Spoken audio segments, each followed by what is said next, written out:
Well, thanks for coming out to my house. And tell us, where are you from? And why are you here? Thanks, Robert, for having us in your house. It's really nice and a pleasure. Yeah. We're from Switzerland. Yeah. We're co-founders of a company called Amazee. Yeah. And Like the shirt. like the shirt, Amazee, so remember. Yeah. And we're now on a scouting tour. We're visiting the Web 2.0 Expo next week. We've been here a week before to visit other entrepreneurs, other people from the blogosphere, or just other people living in the valley. Yeah. And we're trying to find out how we should build up our market and our company in the United States, because we're still going to be located in Central Europe, but want to build up like two strong places, which would be Switzerland. Now, so you're an early stage company. We haven't seen your product yet. You're pre-funding. You've had a little bit of angel funding, I guess, right? And introduce yourselves too. Who are you? Okay, my name is Gregory Gerhardt. I'm the CEO of Amazee, and you are? I am the head finance and operations and head sales now, gonna be, so. Your name? Yeah. I'm Dania Gerhardt. Yeah. So we decided that Dania should be the salesperson. She's so good in selling the company. She's such a friendly person. She's so open to, the whole market and everybody, and she's got very good English knowledge. So she will be mainly, I think, staying in the States and trying to win people for our platform. Yeah, a good evangelist, right? And get out there and get people to try your stuff. Now, just give me a little brief overview of what it is that you're trying to do and what the product. First of all, when are we going to see it? Okay, we're gonna have a launch in the coming weeks. We're still in a closed beta mode, testing the platform, getting some user feedback, and trying to implement it. And we're opening up in May.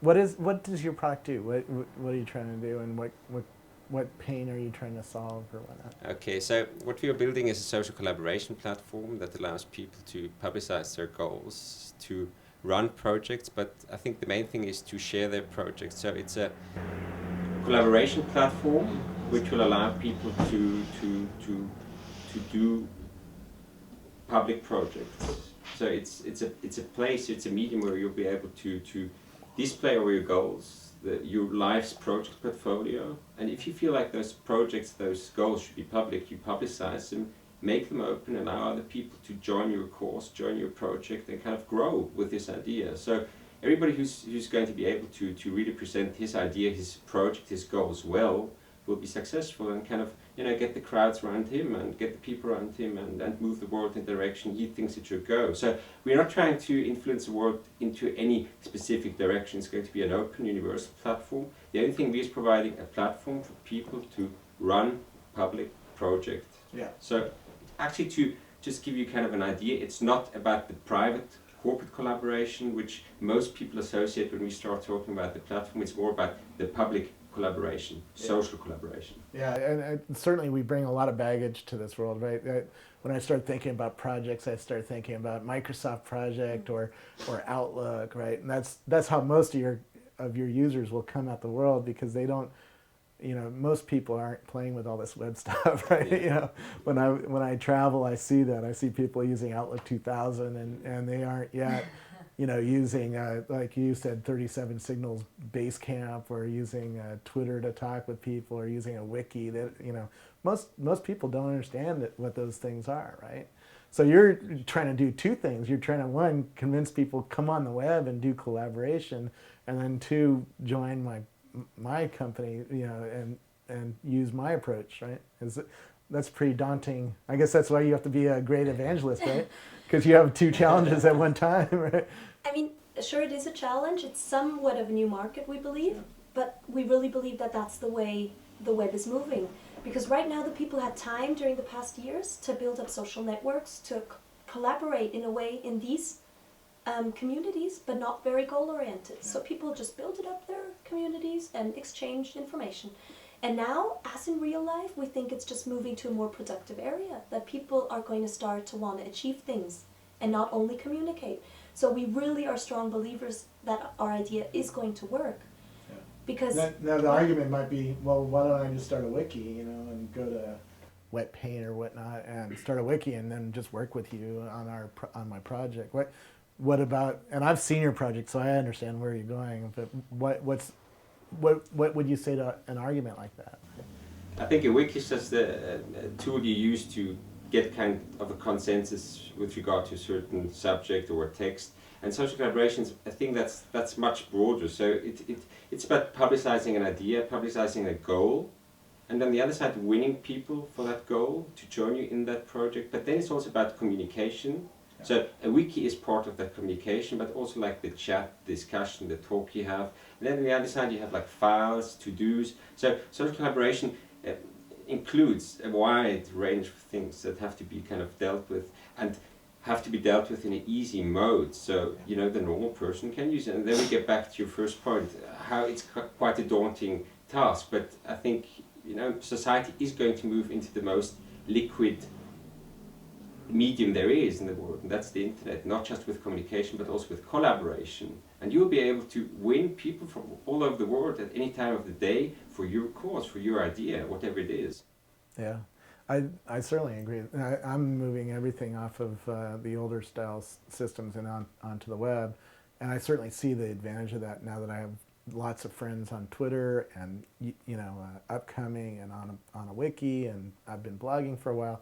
I certainly see the advantage. What I liked about your tool is it sort of wraps it all up into one place where I can collaborate with a group and go beyond just a wiki, because everybody sort of understands what a wiki is now, at least people who are on the web. You know, there's still a lot of people who aren't on the web and don't understand, you know, what Wikipedia really is about, you know, or are afraid of it, right? I talked to a bunch of MBAs today, and most of them weren't on Facebook yet. Most of them weren't on Twitter yet. Most of them didn't have a blog. So they really don't understand the power of this world, right? But they will, especially after you get to them, right?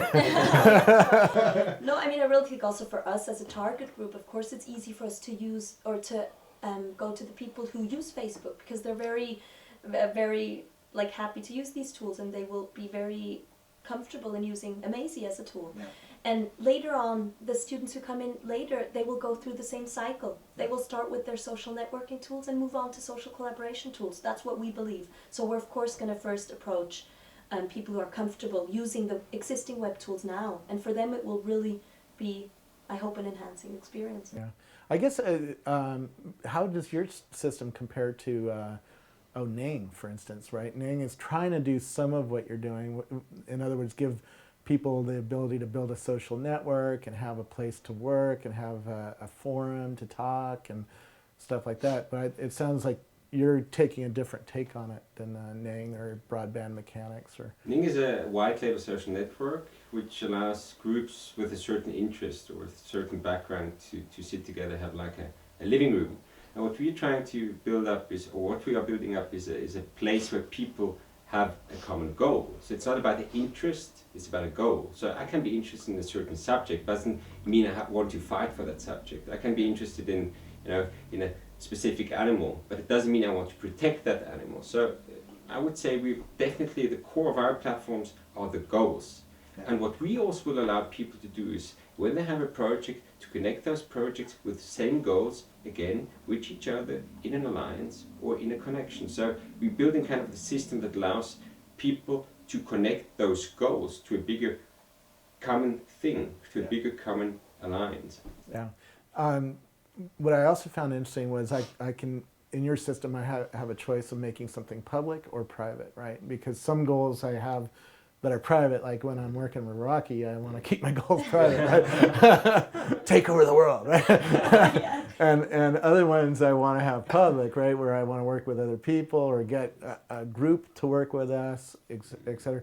And tell me a little bit about how these systems now have to have that kind of granular control of a little bit of private, a little bit of public, you know, in the tool itself. Yeah, I think that's very important. So we have actually two modes. We have like the publicity part of the project where you're allowed to kind of grade the publicity of the project. So you can actually have a private project. You can also have like a project with just a project magazine, the publication medium is public. Or you can say, I want the whole world to know what we're discussing about. I want the whole world to see our wiki. So it's a fully public project. Most of my projects actually are public. Yeah. So that's one part. The other part is who you want to be in your project. You can say, I want everybody to be in my project, but you know, it should be private, kind of. So it's your choice. You can take it the other way around. So it's the joining rules and the publicity rules. So you can also say on the platform, I want everybody to have to apply for the project, but then you approve it. Yeah. Or you can say, I want to invite everybody. I don't want anybody to apply. I want to invite the person, so it's like a private project. So it's publicity rules and the joining rules actually. Yeah. Do you have any concept of mobile in your system? Because Twitter taught us that people want to tell each other what they're doing when they're on a mobile and walking around, right? And stay in touch with the system. And certainly if I'm building something like Bar Camp, I might want to work with people as I'm walking around and moving around, and working on an iPhone or a Nokia phone would be useful. Do you have any concept of that? Yeah, we do have lots of concepts. We do have lots of thoughts. We have very little time, not so much funding, but really having all those ideas. What we are having at the moment is like a small collaboration with Kite. So we're going to have the possibility of embedding like a Kite API into the project magazine, which will allow people to have like this live stream of what's happening in their project, so they can feed it up onto the project magazine. That's one part. How people are, going to be able to use their cell phone. This is no cell phone. Yeah. It's my flip camera, but that's to collaborate and to interact and talk about the to-dos, etc. I don't know yet. Well, Kite's pretty interesting because they have a really good chat room that lets you use audio for the chat, and so you could have people calling in from an event, for instance, and giving updates like, hey, over here we need more food, or up here and people can be monitoring that audio chat and responding to it as well, which doesn't even require you to type in or text. You can do text as well, but I really love the audio chat that's in Kite. Well, cool.